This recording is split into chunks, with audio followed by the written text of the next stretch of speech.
അപ്പോൾ ഈ അച്ചാർ ഉണ്ടാക്കാൻ വേണ്ടി ഞാൻ ആദ്യം എടുത്തിട്ടുള്ളത് ഈത്തപ്പഴമാണ് കേട്ടോ. കുരുകളഞ്ഞ ഈത്തപ്പഴം എടുത്ത് അത് അരച്ച് വെച്ചിട്ടുണ്ടേ. അത് കഴിഞ്ഞിട്ട് ഇഞ്ചി, വെളുത്തുള്ളി, കറിവേപ്പില ഈ 3 സാധനം കൂടി ഞാൻ മാറ്റി വെച്ചിട്ടുണ്ട്. ഉലുവയും കടുകും വറുത്ത് പൊടിച്ച് വെച്ചത്, പിന്നെ മുളക് പൊടി, പിന്നെ ചെറുതായിട്ട് മുറിച്ച് വെച്ച മാങ്ങ. അതിലേക്ക് തന്നെ ഞാൻ ഉപ്പെല്ലാം ഇട്ട് വെച്ചിട്ടുണ്ട്, ഒന്ന് ഉപ്പ് പൊടിക്കാൻ വേണ്ടിയിട്ട്. പിന്നെ എടുത്തിട്ടുള്ളത് വിനെഗറും കൂടി എടുത്താൽ ഇത്ര സാധനമേ വേണ്ടൂ നമുക്ക് ഇതിനാവശ്യം. അപ്പം ഞാൻ പാത്രം എടുത്ത് വെച്ചിട്ടുണ്ട് കേട്ടോ. അപ്പോൾ നമുക്ക് അടുപ്പെല്ലാം കത്തിച്ചിട്ട് പരിപാടി മെല്ലെ തുടങ്ങാം.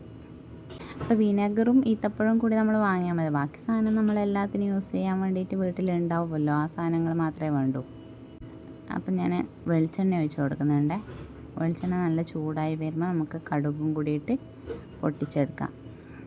അപ്പോൾ ഈ വീഡിയോ ആദ്യമായിട്ട് കാണുന്നവരാണെങ്കിൽ എൻ്റെ ചാനലൊന്ന് സബ്സ്ക്രൈബ് ചെയ്യുക. തൊട്ടടുത്തുള്ള ബെൽ ബട്ടണും കൂടി അമർത്തി വെച്ചാൽ ഞാനിടുന്ന വീഡിയോസ് നിങ്ങൾക്ക് നോട്ടിഫിക്കേഷനായിട്ട് വരുന്നതായിരിക്കും കേട്ടോ. അപ്പോൾ സബ് ചെയ്യാതെ കാണുന്നവരുണ്ടെങ്കിൽ വേഗം ഒന്ന് സബ് ചെയ്ത് സപ്പോർട്ട് ചെയ്യണം കേട്ടോ.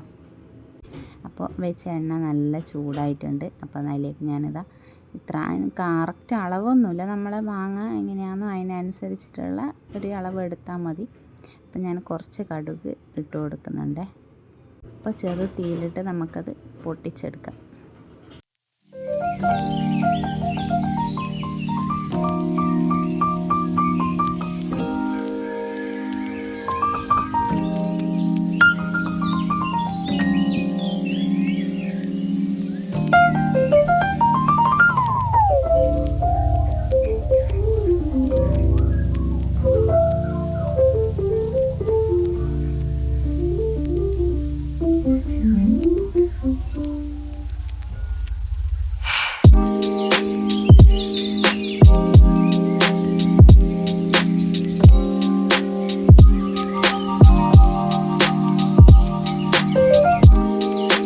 കടുക് നല്ല പൊട്ടി വന്നിട്ടുണ്ട്.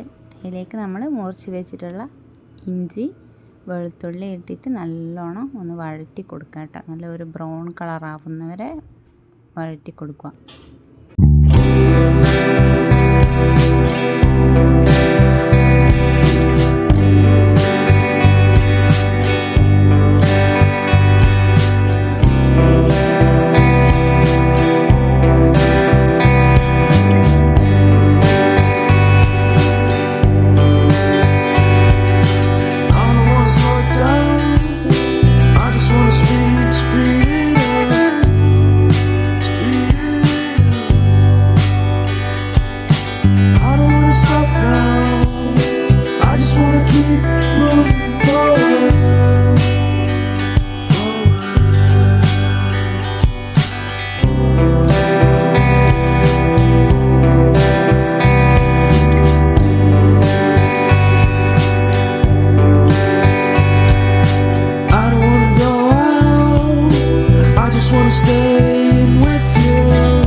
Everyone is so loud.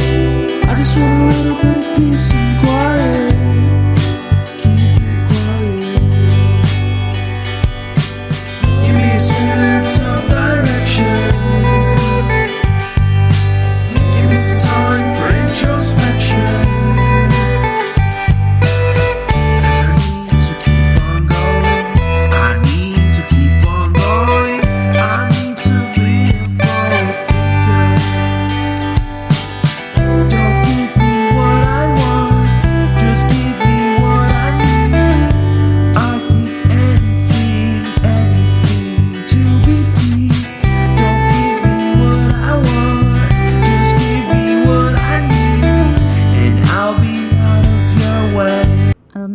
വരുമ്പോൾ ഞാൻ അതിലേക്ക് കറിവേപ്പിലയും കൂടിയിട്ട് ഇളക്കി കൊടുക്കുന്നുണ്ട് കേട്ടോ. നല്ല ബ്രൗൺ കളറായി വന്നിട്ടുണ്ട്. അപ്പോൾ ഇഞ്ചിൻ്റെയും വെളുത്തുള്ളിൻ്റെയും മണമെല്ലാം വരുന്ന തുടങ്ങുമ്പോൾ നമ്മളതിലേക്ക് 3 സ്പൂണ് മുളക് പൊടി ഇട്ട് കൊടുക്കുന്നുണ്ട്.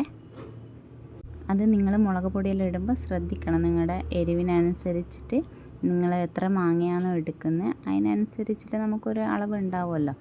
അപ്പോൾ അത് നോക്കിയിട്ട് വേണം എടുക്കാൻ, അല്ലെങ്കിൽ എരിഞ്ഞ് പണിയായിപ്പോവും. അതുകൊണ്ട് എല്ലാവരും ശ്രദ്ധിക്കണം കേട്ടോ. മുളക് പൊടി ഇട്ടിട്ട് ഞാൻ ഒന്ന് നല്ല മണം പോകാൻ വേണ്ടിയിട്ട് ഒന്ന് ഇളക്കി കൊടുക്കുന്നുണ്ട്. അതിലേക്ക് ഞാൻ കുറച്ച് വിനെഗർ ഒഴിച്ച് കൊടുക്കുന്നുണ്ട്. വിനെഗറും കൂടി ഇട്ടിട്ട് നല്ലോണം ഒന്ന് മിക്സ് ചെയ്ത് കൊടുക്കുന്നുണ്ട്. ആ മുളക് പൊടി കട്ടപ്പിടിച്ചിട്ടെല്ലാം ഉണ്ടെങ്കിൽ ഒന്ന് സെറ്റാവാൻ വേണ്ടിയിട്ട് നല്ല മൊത്തത്തിലൊന്ന് മിക്സ് ആവാൻ വേണ്ടിയിട്ട് നമ്മൾ ഒന്ന് ഇളക്കി കൊടുക്കുക. അതിലേക്ക് ഞാൻ അരച്ച് വെച്ചിട്ടുള്ള ഈത്തപ്പഴം ഇട്ട് കൊടുക്കുന്നുണ്ട്. അപ്പോൾ ഈത്തപ്പഴം ഞാൻ അരക്കുമ്പോൾ അതിലേക്ക് കുറച്ച് വിനെഗർ ഒഴിച്ചിട്ടുണ്ട്. കാരണം നമുക്ക് മിക്സിയിലാകുമ്പോൾ ഒന്ന് അരച്ച് കിട്ടാൻ ചെറിയ പാടല്ലേ. അതുകൊണ്ട് ലേശം ഒരു തുള്ളി വിനെഗർ ഞാൻ അരക്കുമ്പോൾ അതിലേക്ക് ഇട്ടിട്ടുണ്ട്. അപ്പോൾ എല്ലാം കൂടി നമ്മളൊന്ന് നല്ല വൃത്തിക്ക് ഒന്ന് മിക്സ് ചെയ്ത് കൊടുക്കുക കേട്ടോ. എല്ലാം സെറ്റാവണേ. ഞാൻ മാങ്ങ മുറിച്ച് വെക്കുമ്പോൾ തന്നെ അതിലേക്ക് കുറച്ച് ഉപ്പിട്ട് വെച്ചുകൊണ്ട് ഇപ്പം ഞാൻ ഇടുന്നില്ല. അതിന് ഉപ്പ് കുറവാണ് നിങ്ങൾ ഇടുന്നുണ്ടെങ്കിൽ ഇതൊന്ന് മിക്സ് ചെയ്യുമ്പോൾ കുറച്ച് ഉപ്പും കൂടി ഇട്ട് കൊടുത്താൽ നല്ലതാണ്. അപ്പോൾ ഇതൊന്ന് മിക്സായി സെറ്റായി വരുമ്പോൾ ഞാൻ ആ മാങ്ങയെല്ലാം ഉപ്പെല്ലാം പിടിച്ചിട്ട് ഇങ്ങനെ നിൽക്കുന്ന ആ മാങ്ങ ഞാൻ അതിലേക്ക് ഇട്ട് കൊടുക്കുന്നുണ്ട് കേട്ടോ. ഈത്തപ്പഴം ഇടുന്നതുകൊണ്ട് പിള്ളേർക്കെല്ലാം നല്ല ഇഷ്ടമാവും. കാരണം ചെറിയ മധുരവും പുളിയും എരിവും എല്ലാം കൂടി മിക്സായിട്ട് അടിപൊളി ടേസ്റ്റാണ് കേട്ടോ. അപ്പോൾ എല്ലാം മൊത്തത്തിലൊന്ന് സെറ്റാവുന്ന വരെ നല്ലോണം ഒന്ന് നമുക്ക് ഇളക്കി കൊടുക്കാം കേട്ടോ. എല്ലായിടത്തും മാങ്ങക്കെല്ലാം മൊത്തത്തിൽ പിടിക്കുന്ന പോലെ മൊത്തത്തിലൊന്ന് ഇളക്കി കൊടുക്കാം.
കുറച്ച് ഉപ്പ് കുറവായതുകൊണ്ട് ഞാൻ ലേശം ഉപ്പും കൂടി ഇട്ടിട്ട് ഒന്നും കൂടി മിക്സ് ചെയ്ത് കൊടുക്കുന്നുണ്ട് കേട്ടോ. അപ്പോൾ എല്ലാം സെറ്റായി വന്നിട്ടുണ്ട്. നല്ല അടിപൊളിയായിട്ട് വന്നിട്ടുണ്ട്. അപ്പോൾ നമ്മൾ നേരത്തെ വറുത്ത് പൊടിച്ച് വെച്ച കടുകും ഉലുവയും അതിൻ്റെ മേത്ത് തൂവി കൊടുത്തിട്ട് അടച്ച് വെച്ചിട്ട് കുറേ സമയം അതങ്ങനെ വെച്ചോ. മൊത്തത്തിലൊന്ന് സെറ്റായിട്ട് ആ മണമെല്ലാം ഒന്ന് ഇതാവട്ടെ. അത് കഴിഞ്ഞിട്ട് നമുക്ക് നല്ലൊരു നനവില്ലാത്തൊരു പാത്രത്തിലേക്ക് മാറ്റി വെച്ചാൽ നിങ്ങൾക്ക് ചോറിൻ്റെ കൂടെയും വേണമെങ്കിൽ ദോശേൻ്റെ കൂടെയും തിന്നാം കേട്ടോ. അത്ര നല്ല രസമുണ്ട് ദോശയും അച്ചാറും കൂടി തിന്നുമ്പോൾ. അപ്പോൾ എന്തായാലും ഈ വീഡിയോ എല്ലാവർക്കും യൂസ്ഫുൾ ആവുമെന്ന് വിചാരിക്കുന്നു. അപ്പോൾ എല്ലാവരും ട്രൈ ചെയ്ത് നോക്കുക, കമൻറ്റ് ചെയ്യുക, ലൈക്ക് ചെയ്യുക. എൻ്റെ ചാനലൊന്ന് സപ്പോർട്ട് ചെയ്ത് വിടണേ കൂട്ടുകാരെ.